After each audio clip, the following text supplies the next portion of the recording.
Well, hello everyone.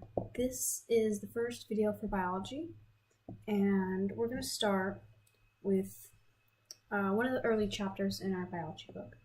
And by the way, this is a biology EOC prep course, video crash course thing. So we're going to start with the periodic table we have right here, also called the Mendeleev table. Not many people know that, but the periodic table was created by Dmitry Mendeleev, Russian chemist and scientist. Wonderful. He actually came up with the whole structure, and that was a big thing in his time. And okay, oops, too far. I recommend knowing what the categories are and the groups, such as noble gases, natural gases, and stuff. Yes, good. I am not qualified to be teaching, but it's all right. We'll continue. I recommend knowing the first 10, but if you look right here, we have carbon, and carbon is a pretty important element, and I'll tell you why. If you look at carbon's actually shape, right here we have the carbon atom, and you see nucleus. Let's just do a quick review. Nucleus, electrons, protons. Electrons are negative, protons are positive, and neutrons are neutral. That's pretty easy to remember, hopefully. And if you look at a carbon shape, you can see that the first ring holds maximum of 2 electrons. Second shape holds maximum of 4 electrons. Second ring, oh god, holds a maximum of 4 electrons. And because of this 4 electrons in the outer ring, it's really easy to pair up with. And it does, like, it's one of the building blocks of life. And it makes these chains with itself and other elements. So first we have the straight chain. You don't have to actually remember this and what kind of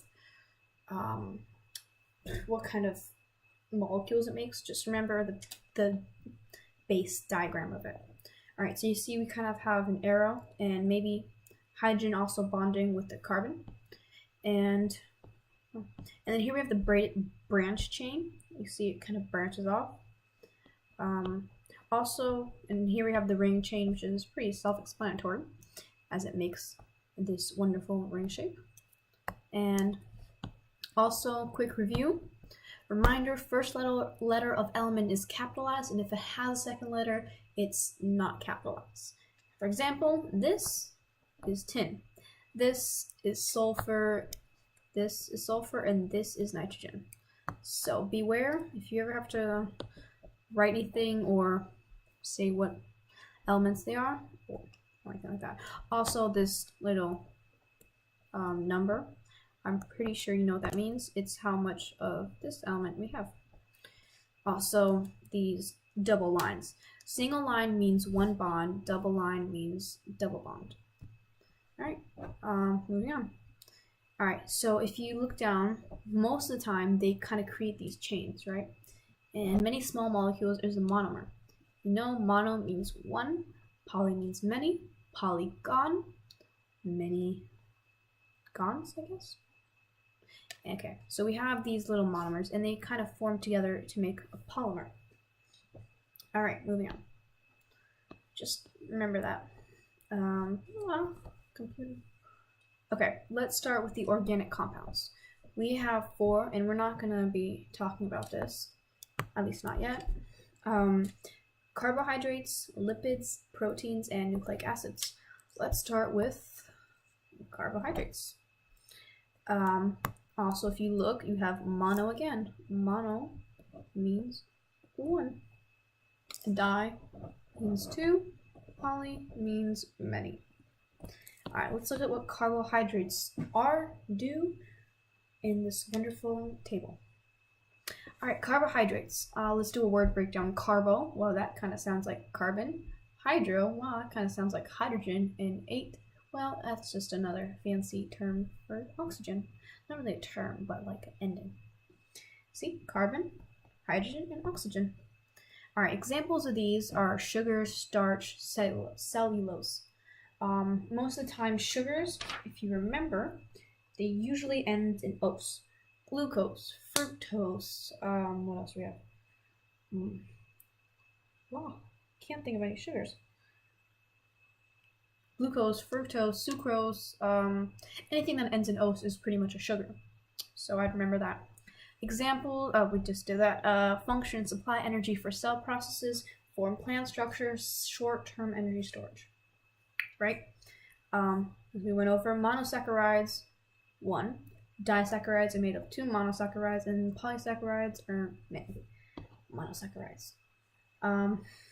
Lipids, made of carbon, oxygen, hydrogen, and sometimes phosphorus, if you look at the head of a phospholipid, because that makes sense. Fats and oils are your main ones. Of course, there's waxes, phospholipids, and cholesterol, but fats and oils are your main ones. So, yeah. Lipids, what do? Store large amounts of energy long term, form boundaries around cells. If you look in your book, there's a bunch of examples and stuff like that. Actually, let's zoom out, and we have this wonderful little diagram, and you can see lipids is this whole thing. Fatty acids are a type of lipid, and we have 2 fatty acids, saturated fatty acids and unsaturated fatty acids. And the only difference is carbon-carbon bonds are single bonded, and unsaturated fatty acids are at least 1 carbon-carbon double bond. Right? And if you remember, single bond, double bond. At least it is in the diagram. Okay. Also, we have phospholipids and triglycerides. Phospholipids, remember, they have a polar head that contains a phosphate group. Another word breakdown, phosphate group, lipid, well, I guess that's kind of self-explanatory. It's 2 parts, head, tails, 2 tails usually. And if you remember that these phospholipids actually make up a double membrane in cells, which we will cover later. Triglycerides, as you see, no head. And then we have 1, 2, 3 tails. Oh wow, that makes sense. Try. If you didn't know that, not only are you going to fail this biology exam, you're probably going to fail the math one too. So, alright. And then proteins. I don't have any diagrams for proteins, but it is made of carbon, oxygen, hydrogen, nitrogen, and sulfur. I'm not sure about this sulfur thing though. Oh my God. Okay, so alright, so proteins are enzymes, skin, and hair. What do proteins do? Regulate cell processes and build cell structures. Nucleic acids. Oh, wonderful nucleic acids. When you think of that, think of DNA and RNA. Wonderful DNA and RNA. Alright, what are nucleic acids made of?